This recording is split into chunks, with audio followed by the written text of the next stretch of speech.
Hello everyone, welcome to your next section. Today we are going to actually do a couple of different types of natural language processing. We're first going to boot up like a Shakespearean play and do some basic analysis with it.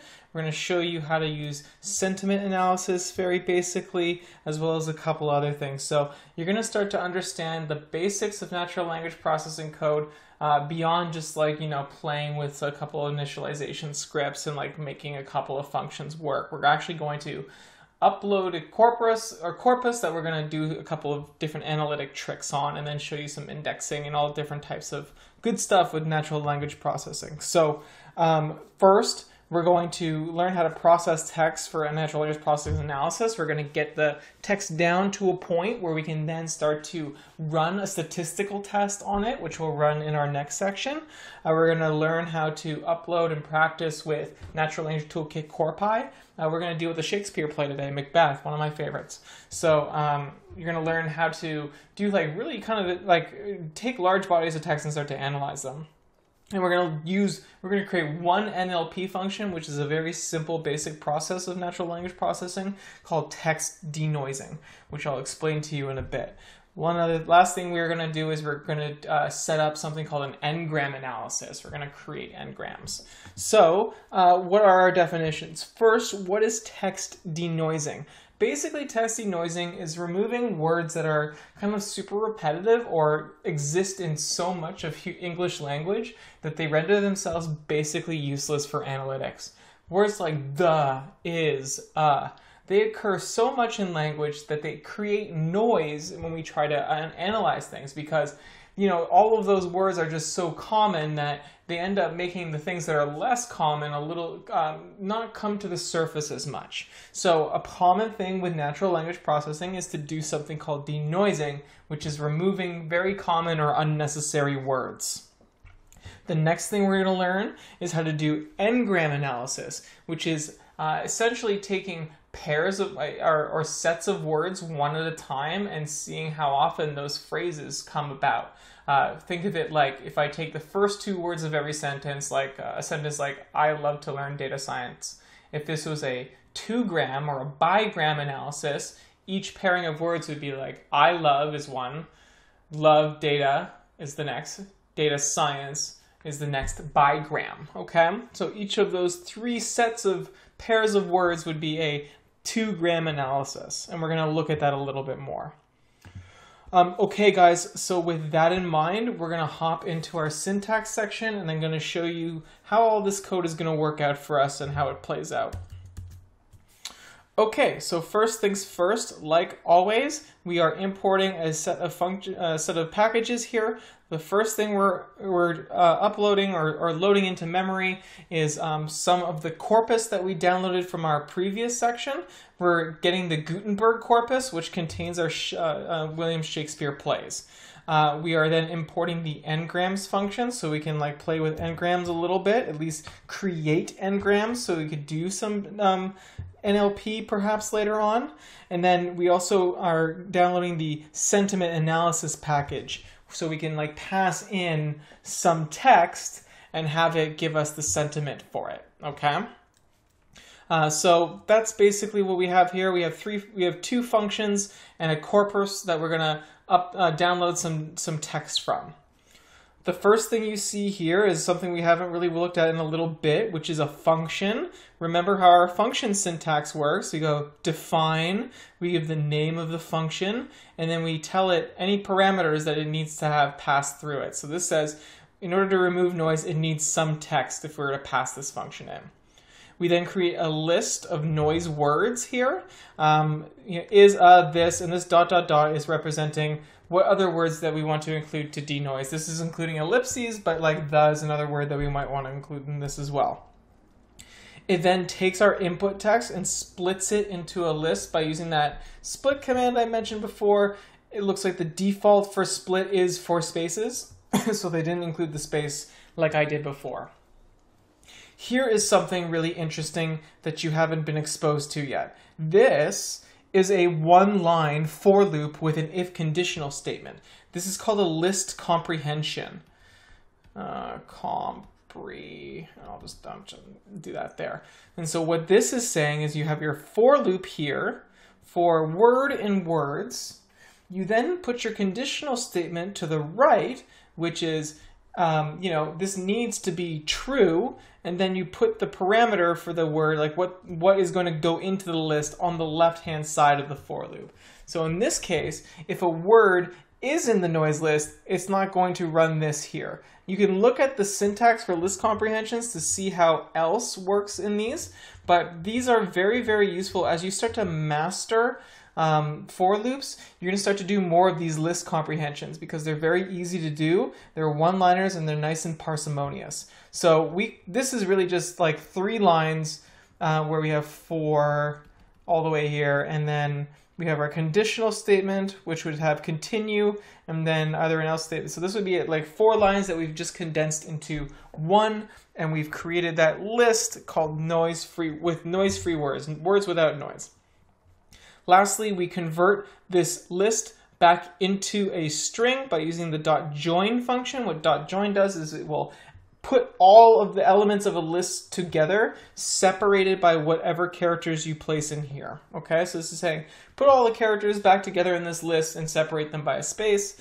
And lastly, we then return the text without the noise words in it. Okay, and so we would end up having to save some variable here if we wanted that to happen. Okay, so that is what that function is doing, guys. What's going on here is that we're loading in our corpus. So first we say, let's load up the different Gutenberg file names. And then now that that's loaded up, this object has been created. And so we then say, hey, Gutenberg object, I want the sentences for Shakespeare's Macbeth. Okay, and we're saving that in Macbeth sentences as a variable. The next thing we do is I'm showing you how to just test the sentiment analyzer. So we'll give the sentiment analyzer some text, and you'll see what the output of that sentiment analysis is. So we're going to NLTK sentiment analyzer, and then here's the function. There's a few other functions within sentiment analyzer, as you can tell. So we'll play with that. It basically returns to a dictionary with 4 types of sentiments, each key being like positive, negative, compound, or neutral. And we can look at what each of those values means once we do that. These prints here are just me showing you how the Macbeth sentences are working, what we can do with them, and what's going on here. So we'll play with this more in our Jupyter notebook. And then lastly, we have our n-grams here. So basically what we get with this is one sentence in Macbeth. And if we wanted to turn that sentence into n-grams, we pass to it the string that we want it to separate, and we tell it how many grams that we want it to be, bigrams in this case. So this will then pack all of our words into pairs of words windowed across the entire sentence. And then lastly, what we're showing you here is each of the grams, so just printing them. And I guess in a bit of a reversal of showing you the function, we then run the function down here, where we get the raw text for Shakespeare's Macbeth, and we do our denoising here for Macbeth. We will probably use this denoised text in our next section when we do an actual statistical analysis tool called TF-IDF. Alright guys, here we are in our code. So as I was talking about before, remember we need to initialize some packages. We're first going to initialize the Gutenberg package, which is carrying all of our language corpus. Our Macbeth from Shakespeare is in there. We learned how to load all this and install it in our last section when we did nltk.download in parentheses to boot up the window that will install all that stuff for us. We then install the n-grams we load up the n-grams function from nltk, and then this is slightly different than what you saw in your syntax before. I'm just importing a slightly different sentiment analyzer because I'm finding that this one's just a little bit easier to manage with you guys. So it's not any harder, it's actually easier in the end, so please don't be too disrupted by that. It's just a slightly different package, okay? So we have our function here. Remember how the syntax of our functions go. We define our function, we call def, and then we give our function a name, and we tell it any required parameters or optional parameters using args or keyword args, or no parameters at all, it doesn't matter. You'll notice that we added a few words here. So the point of this is you can add a larger noise list and get more noisy information out. we talked about this amazing list comprehension, which is 3 words compacted into one. We could just, if we didn't have any conditional, we just want to do like word.lower or something like that, we could do that. But for now, we have a conditional where we want to get rid of the stuff in the noise list. We split our text into a list so that we can iterate across it, and then we convert it back into a sentence, all right? And then we pass this information back up so that the object has now been, the string has now been denoised. So we should save that variable later on as we run this function. So the next thing we're doing is we're calling on all of the Gutenberg files that are available and saying that we specifically want Shakespeare's Macbeth, okay? We're saying that we want the sentences for Shakespeare's Macbeth, and I'll show you what that looks like right now. Let's do that. Print Macbeth sentences, you know, let's go 0 to 9 and see what prints. So there you have it. You have, like, as you can see here, we have a list of lists. First thing we have is The Tragedy of Macbeth by William Shakespeare in 1603. And then we have, you know, here's the first line. When shall we three meet again? Okay? In thunder, lightning, or in rain. That is definitely the first lines of Macbeth. I can guarantee you guys.